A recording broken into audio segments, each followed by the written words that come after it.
I remember the moment like a sharp breath I never quite exhaled. The doctor's voice was calm, but the word cancer hit like a brick to the chest. Thomas didn't say anything at first. He just stared at the floor like it might open up and swallow him. I stood there, frozen, holding my purse in one hand and his in the other. And without hesitation, something inside me just shifted. I cleared my calendar, quit work, put everything on hold. Nothing else mattered.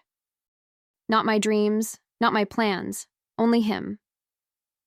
Hospitals became our second home. I learned every nurse's name, memorized his meds, and figured out which doctors would give it to me straight. I bathed him when he couldn't move, fed him when he had no appetite. I slept in those stiff vinyl chairs night after night, listening to the rhythmic hum of machines and whispering prayers into the darkness. There were moments I was so tired I could barely stand, but I kept going. Not because I had to. Because I loved him too much not to. And one night, one of the worst, he reached for my hand with trembling fingers. His voice was barely a whisper, dry and broken, but I heard it clear as day. If I make it through this, it'll be because of you. And in that moment, despite all the fear, all the exhaustion, I believed we'd make it. Together. There were days when he didn't speak at all, not out of anger, just worn thin. I'd sit by his side, reading aloud from books we both used to love, hoping the sound of my voice might anchor him somehow. I watched his body shrink beneath the hospital gown, his skin turn sallow, and his hair fall away in clumps. Every time I caught my reflection in the elevator mirror, I barely recognized myself, but I'd force a smile before stepping into his room. He needed light, not my sadness. Sometimes I'd sneak into the hospital chapel. Not to ask for miracles. I stopped believing in those years ago, but just to sit in the silence, away from the beeping and the smell of antiseptic. I'd close my eyes and picture us back at the lake house, the one with the chipped blue shutters. I'd see us on the porch, coffee mugs in hand, wrapped in sweaters and easy conversation. I held on to that image like a lifeline. It gave me something to fight for when everything felt like it was slipping through my fingers. Friends would text, offer to visit, suggest I take breaks, but how do you take a break from the person you love most fighting for their life? I thanked them, lied, said I was fine. The truth was, my world had become a hallway of IV poles, whispered updates, and praying he'd live to see spring again. I wasn't just holding him up, I was holding us together, even if no one else could see it.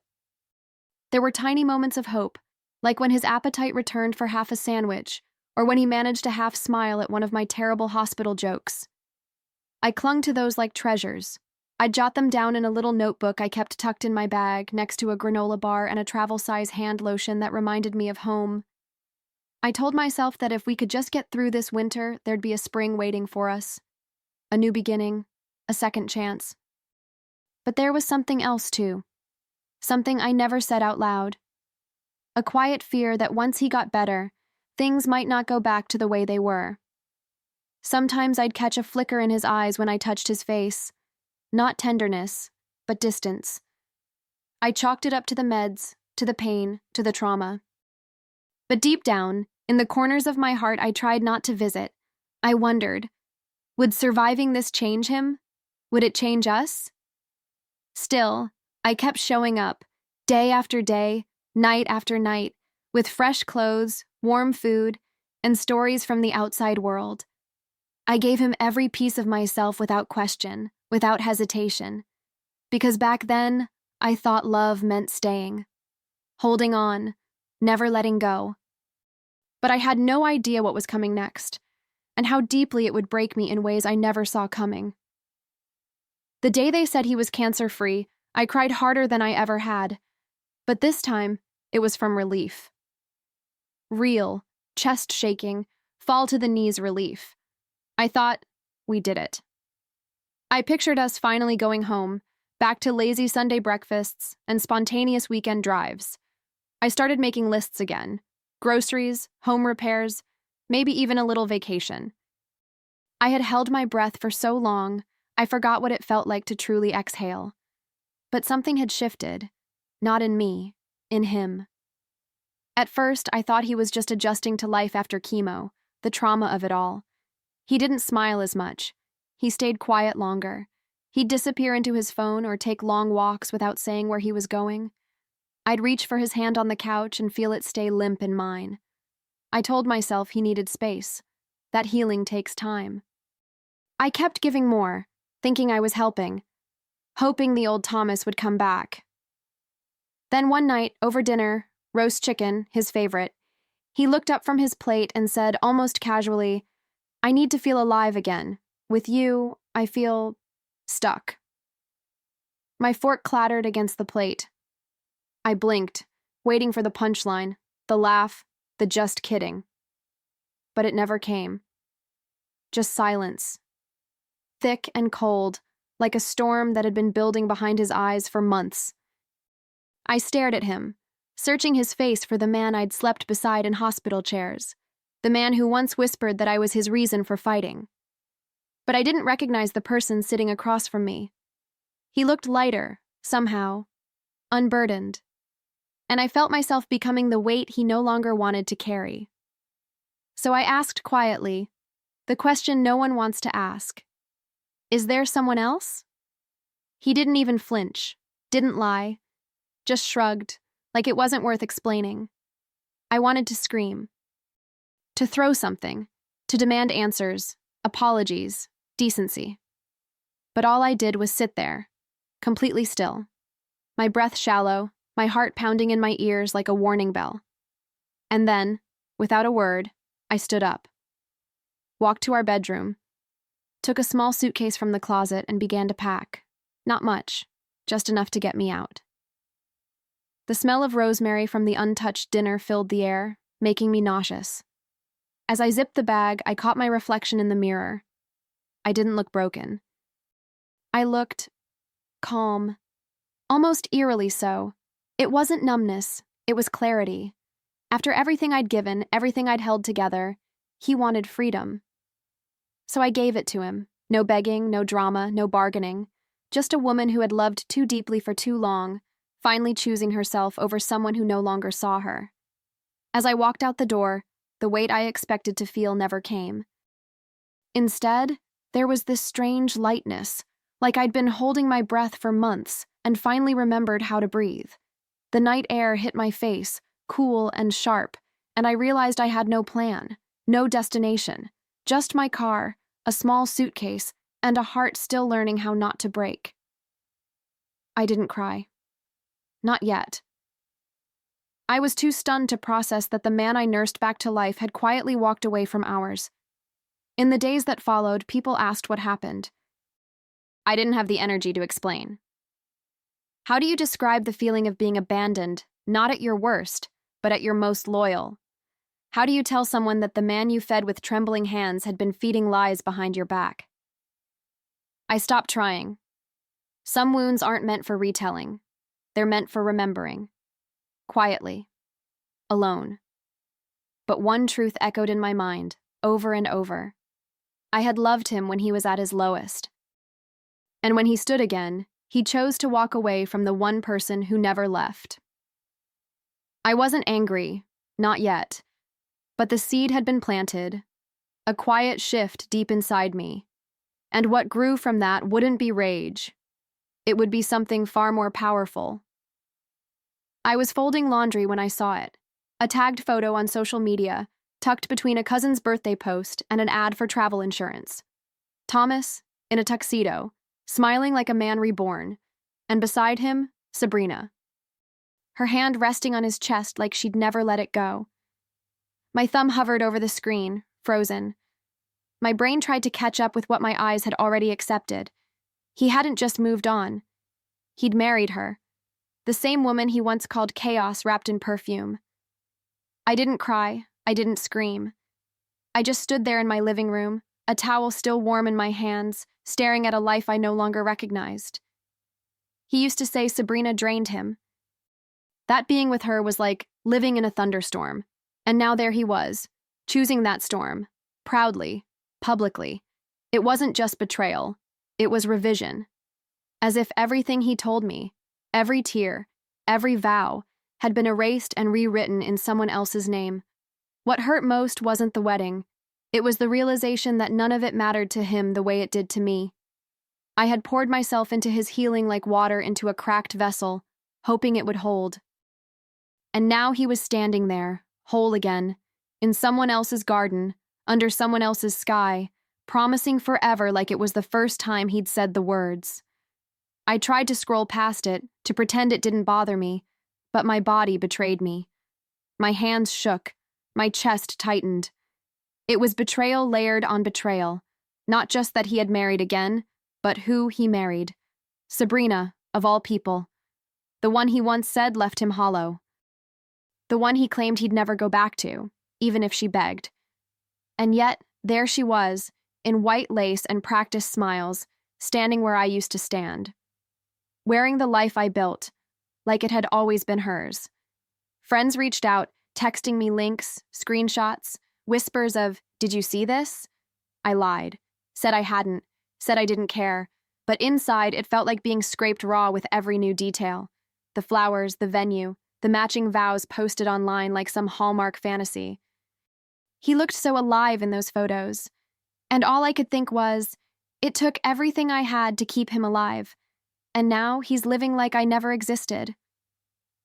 I stopped sleeping for a while. Nights turned into endless reels of memory and comparison. I'd wake up sweating, heart racing, the image of their first dance haunting me like a ghost I never invited in. I'd picture her holding him the way I once did, whispering promises over the same shoulders I used to steady. And it wasn't jealousy. It was grief. The kind that doesn't scream. It settles deep into your bones and just stays. But eventually, something in me shifted. Maybe it was exhaustion, or maybe grief has a half-life, and mine had started to decay. I stopped checking his profiles. I muted the people who posted about them. I began rebuilding the quiet parts of my life, the ones untouched by his shadow. I picked up a novel I'd abandoned months ago, went to therapy twice a week, said yes to small things again, like afternoon walks and lavender candles. Still, there were moments, like the time I walked past a bakery and smelled his favorite pastry, the one I used to sneak into his hospital room just to make him smile. Or when I saw a couple arguing in the parking lot and heard him in my mind saying, "At least we don't fight like that." Grief is funny like that. It doesn't just visit on anniversaries. It hides in receipts, in songs, in the empty side of the bed you stopped reaching for. And yet, underneath all the ache, something clearer was growing. Not anger, not hate, just a realization. He hadn't run forward into something new. He had run backward into something broken. And maybe that was the greatest truth of all. I had healed him, and in return, he returned to the very thing that once destroyed him. It was a neighbor, of all people, who mentioned it. Casual, in passing. "Did you hear Sabrina left him?" I pretended not to care, sipped my coffee, nodded politely. But the second I was alone, I felt my breath catch. Not satisfaction, not joy, just stillness. Like a storm had passed that I didn't even know I'd been waiting for. I didn't go looking for details, but they came anyway. Apparently, she couldn't handle his emotional neediness, said he was too intense. The irony could have written itself. Then came the message, from him. Just a few words, almost timid. "Please, I need you." No one else will even answer. I sat there for a long time, staring at the screen. Not because I didn't know what to say, but because I knew I wasn't the same woman who once dropped everything to save him. I didn't feel anger or curiosity. What I felt was distance, like he was calling from a world I no longer belonged to. Still, part of me needed to see him. Not for him. For me. To stand in that space again, not as his wife, not as his nurse, but as someone who had survived him. So I went. One visit. 1 hour. I walked into that sterile hospital room, the air thick with antiseptic and old regrets. And there he was, fragile again, but this time, truly alone. He looked smaller than I remembered. Not just physically, but in spirit. The man who once stood tall in tuxedos and whispered vows under fairy lights now looked like a shadow of that illusion. His eyes welled up the moment he saw me. "I didn't know where else to turn," he said. I didn't respond. I just pulled the chair beside his bed and sat down, hands folded in my lap. He started talking about regret, about mistakes, about how he thought Sabrina would make him feel alive again. But all I could hear was the echo of my silence. He apologized, maybe for the first time in his life with real sincerity. He told me I was the only person who ever really stayed, that no one else had his back like I did, that he never realized what he had until it was gone. I listened, not out of kindness, but out of closure. There was no satisfaction in his tears, no pleasure in his unraveling. Just clarity, a final unveiling of who he had always been and who I had become without him. I didn't interrupt, I didn't argue, I just let him talk himself into the truth. When he finally stopped, he looked at me with the same desperate eyes he once had in the darkest days of chemo. "Please," he whispered, "just stay a little longer." But this time, I had nothing left to give, and no reason to stay. I stood up slowly, smoothing my sweater like I was brushing off dust from another life. He reached for my hand, but I gently stepped back. His face crumpled, not from pain, but from realization. That I wasn't there to save him this time. That I wouldn't carry his burden again. And still, I didn't hate him. What I felt was far more complicated, a kind of mournful mercy. He had finally met the weight of his choices, and there was nothing left for me to do but let him sit with it. Before I left, I turned to him one last time. He was watching me like someone afraid of the dark, and in the softest voice I could manage, not out of spite, but out of peace, I said, "I don't hate you. But I don't belong here anymore." His eyes filled again, but I didn't wait for the tears. I walked out, not looking back, not needing to. The chapter had written itself, and I wasn't the character that needed saving anymore. The elevator ride down was quiet. No tears, no shaking hands, just a stillness I hadn't known in years. For the first time in a long time, I felt free, not from him, but from the part of me that once believed love meant staying through anything. I had stayed long enough. And now, I was finally walking towards something new. My new apartment isn't much. 2 bedrooms, a creaky floorboard by the hallway, and light that spills through the kitchen window just right around 7 a.m. But it's mine. The plants on the sill don't ask for much, and neither does the silence. It's become a kind of companion. Mornings start with coffee by the lake. I walk slowly now, not because I'm tired, but because there's no reason to rush. I journal in the evenings, nothing poetic, just thoughts, scribbled memories, what I noticed that day. Peace, I've learned, is found in the mundane. On Sundays, I visit my niece. We bake, badly, and she tells me about her crushes and her math teacher's weird obsession with frogs. She makes me laugh in that deep, belly-hugging way I hadn't felt in years. We paint our nails and binge old movies and talk about everything and nothing. That little girl doesn't know it, but she's one of the reasons I kept going. One of the reasons I didn't turn bitter. Life, it turns out, doesn't have to be loud to be full. And sometimes, only sometimes, I think about Thomas. Not with anger, not even sadness really. Just that soft kind of ache you get when you see an old photo and remember how much it used to mean. He still texts. Not often, but enough. Short, desperate little messages that feel like echoes from a house I no longer live in. Sometimes I open his messages. Sometimes I don't. When I do, it's always the same tone. Regret dressed up as small talk. "Hope you're well. I was just thinking about you.